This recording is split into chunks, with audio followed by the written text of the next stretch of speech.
Tere, mina olen Uku, Statistikaameti analüütik. Täna ma räägin, kuidas tehakse statistikat. Üritan seda teha võimalikult lihtsalt ja arusaadavalt.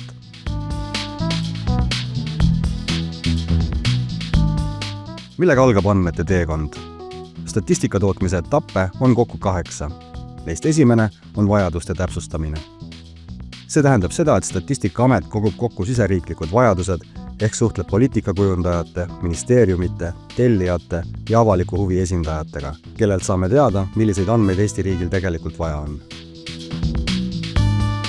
Võtame näiteks Eesti rahvaarvu. Milleks on meil vaja teada täpset rahvaarvu ja mida andmetega Eesti rahvaarvu kohta ikkagi tehakse? Rahvaarvu arvutamine on vajalik, et me teaksime, kui palju Eestisse ja Eestist rännatakse ning omaksime ülevaadet päriselt siin elavast rahvastikust. Kui palju meil lapsi sünnib ja kui palju inimesi sureb. Selle järgi tehakse otsuseid nii väikestes kogukondades kui ka vabariigi valitsuses. Need otsused mõjutavad meie elu aastakümneid. Juba statistika tootmise esimeses etapis on oluline tihe koostöö Euroopa Liidu Statistikaameti Eurostatiga. Nii saame olla veendunud, et kõik Euroopa riigid toodavad statistikat täpselt samadel alustel ja sama metoodikaga.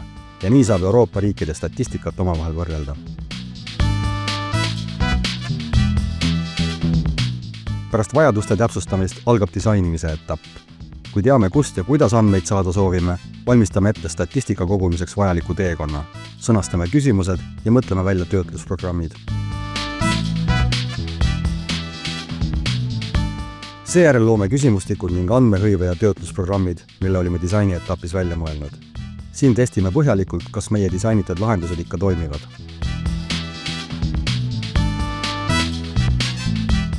Eelnevates etappides otsustasime, milliseid andmeallikaid Statistikaamet kasutab ja kuidas andmed Statistikaametisse jõuavad.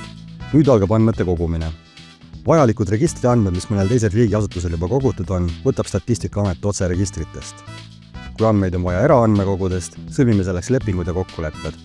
Vaid juhul, kui registrites ei ole piisavalt andmeid, küsime andmeid ka ettevõtetelt ja inimestelt. Kasutame selleks küsimustikke, mille isikuuuringute puhul saadame valimisse sattunud inimestele ja ettevõtlusuuringute puhul ettevõtetele.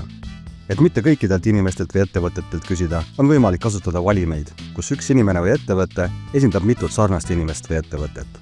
See vähendab koormust andmeesitajatele, kuid võimaldab siiski kvaliteetset statistikat toota.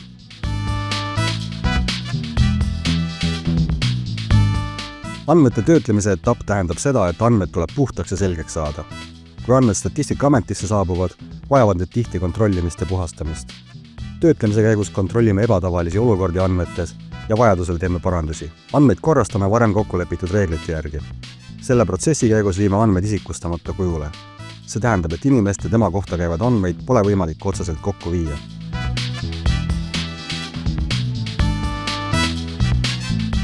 Kui kõik eelnev on tehtud, saame hakata andmeid analüüsima.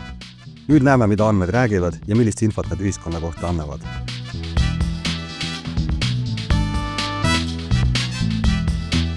Pärast andmete hoolikat analüüsimist jõuame levitamise etapini.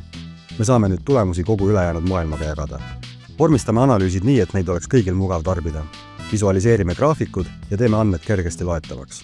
Tulemusi avaldame Statistikaaameti veebis ja ajakirjanduses ning viime andmeampsudena ka sotsiaalmeedia kaudu tutvumiseks. Kui andmete vastu on huvi suurem, vastame ka andmepäringutele ning koostame lisaanalüüse.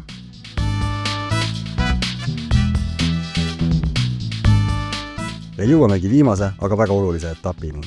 Nüüd toimub järelhindamine. Siin vaatame, mis läks hästi ja mida saaks järgmine kord paremini teha. Ja võtame kaasa kõik õppetunnid, et tulevikus veelgi paremat statistikat toota. Milline on andmeteekonna lõpp? Andmeteekonna lõpuks on statistika tootmise kõik 8 etappi edukalt läbitud ja me oleme ühiskonnale pakkunud hulga kvaliteetseid ja usaldusväärseid andmeid. Tarbijad ja poliitikakujundajad saavad meie andmetest kätte vajaliku info ja teevad selle põhjal targemaid otsuseid. Ja jõuamegi tagasi küsimuseni, milleks meil andmeid vaja on. Milleks on meil vaja teada täpset rahvaarvu ja mida andmetega Eesti rahvaarvu kohta ikkagi tehakse. Kui me teame Eesti rahvaarvu, saab ühiskond seda oma olulises otsustustes arvestada. Kogu Euroopa, sealhulgas Eesti, seisab silmitsi ühiskonna vananemisega seotud muutustega. See tähendab ka pereloomeeas ja tööealiste inimeste arvu vähenemist. Eesti riigi roll on teha otsuseid nii, et kõik inimesed erinevates Eesti piirkondades tunneksid võrdseid võimalusi. Riik saab teha kestlikku rahvastikupoliitikat, et kõik meie inimesed tunneksid end õnneliku ja hoituna.